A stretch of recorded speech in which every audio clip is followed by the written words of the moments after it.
Welcome back to Report Toaster Tutorials. This time we're going to talk about Report Toaster reports and how they're tailored to your specific locale.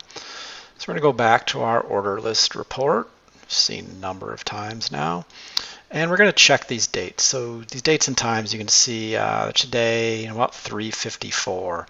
I'm on Eastern time in the US, as you can see here.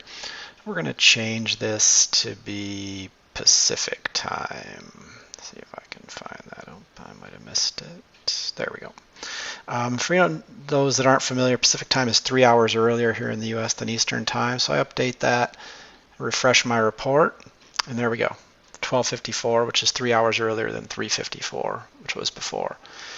So we're going to go back. That profile entry, by the way, is picked up from your shop. The first time you install our app, we'll take whatever your shop default is. Same with this regional format. So here I'm using United States. Let's change this to France. As some of you may know, the French look at things with, dates are different. They're not DDMM, they're MMDD, or the other way around. And numerics are formatted differently. So I'm going to update that. For this setting, we're going to have to reopen the app. So we'll reopen it, let it load, look at our order report, and here you can see the date formats are now DDMM, and the numbers are formatted with a comma instead of a dot.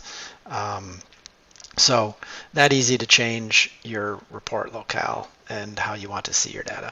So thanks again, and we'll see you next time. Thanks for watching. To watch more tutorials, you can go to reporttoaster.kb.help or visit our website at cloudlab.com.